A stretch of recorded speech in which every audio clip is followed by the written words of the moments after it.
Bonjour à tous, on est ensemble le temps d'un café. Première nouvelle, à Mayotte, ils n'ont pas de pot. Et non, le Premier ministre a fait son choix. Il est allé dans sa ville pour un conseil municipal au lieu de se rendre auprès des sinistrés et de voir l'apocalypse qu'il y a actuellement à Mayotte. Comme quoi dans la vie, il y a des priorités. On est ensemble le temps d'un café. Aujourd'hui, on parle de quoi? Eh bien, on parle de tout un tas de choses. On commence par Mayotte et le Premier ministre, oui. Et oui, la deuxième priorité de M. Bayrou, c'est le cumul des mandats. Et oui, oui, oui, oui. Croyez-le ou non, c'est pas l'économie, c'est pas les économies, c'est pas les entreprises qui ferment. Non, non, c'est le cumul des mandats. Et oui, oui. Donc du coup, je m'interroge. Ce cumul des mandats qui est en train de devenir une priorité pour M. Bayrou, c'est vraiment le plus important, vous croyez? À l'heure où les États-Unis deviennent une entité qui aspire les sociétés et qui les font venir, à l'heure où les entreprises françaises ferment, à l'heure où les impôts ne font qu'augmenter, à l'heure où le pouvoir d'achat des Français ne fait que chuter, franchement, le cumul des mandats, pourquoi faire? Se mettre quelques sénateurs dans la poche et essayer de rester plus longtemps? On s'interroge quand même. Hein. Quand on voit l'état de la France, la seule chose dont nous parle M. Bayrou, c'est le cumul des mandats. On s'interroge quand même sur la réalité et les priorités.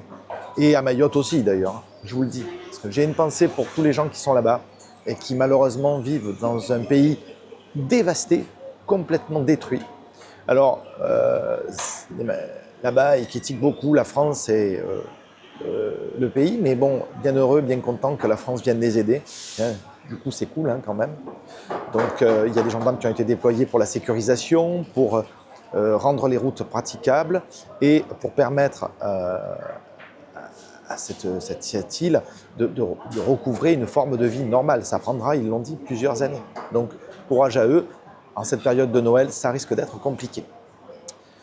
Deuxième volet, on a Donald Trump qui nous promet de rétablir la paix, enfin d'arrêter la guerre, en tout cas, entre l'Ukraine et la Russie très très vite. Bravo à lui, s'il y arrive, je le félicite. Je dis que c'est très bien. Et pour le reste, espérons que ça ira vite. Franchement, là, ça n'a que trop duré. C'est un véritable carnage, comme il l'a dit lui-même. Il faut que ça prenne fin. Ce n'est pas à mettre au crédit, d'ailleurs, et à la gloire du président américain sortant, Joe Biden. Franchement, non, non.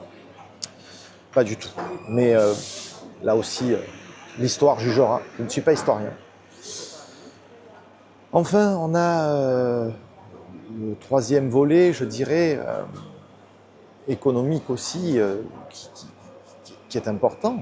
On a tout un tas de choses, mais aux États-Unis, ils ont mis en place une politique très agressive d'accueil d'entreprises françaises et étrangères qui permet de bénéficier d'aides financières, d'exonération d'impôts et d'une assistance à l'installation.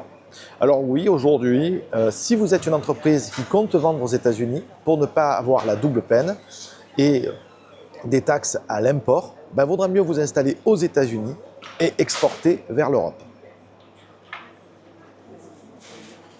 Pourquoi, me direz-vous? Tout simplement parce que l'Europe joue individuel, pays par pays. L'Allemagne joue sa partition, la France joue la sienne, l'Italie joue la sienne, enfin tous les pays jouent leur partition, mais on n'arrive pas à s'unir, on n'arrive pas à faire front commun. Croyez-moi, il y aura des taxes américaines à l'import des produits européens bien avant qu'il y ait des taxes européennes à l'import des produits américains. Et de toute manière, aurait-on vraiment la force et le pouvoir de le faire?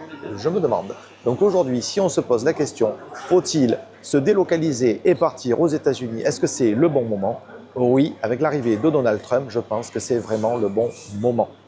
Nous, on a un vieux continent, gouverné par un vieux Premier ministre, avec de vieilles idées, avec de vieux concepts, dont la seule préoccupation est de pouvoir cumuler les mandats, les fonctions et l'argent qui va avec.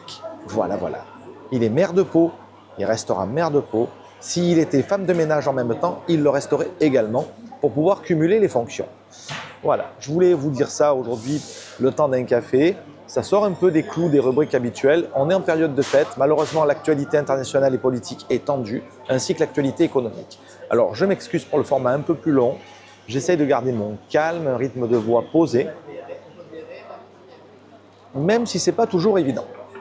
En tout cas, je voulais vous remercier parce que vous êtes plus nombreux tous les jours à me suivre, à me liker, à me commenter et à me partager. Et ça me fait vraiment, vraiment plaisir. Et je vous dis à très vite, le temps d'un café. Bye bye.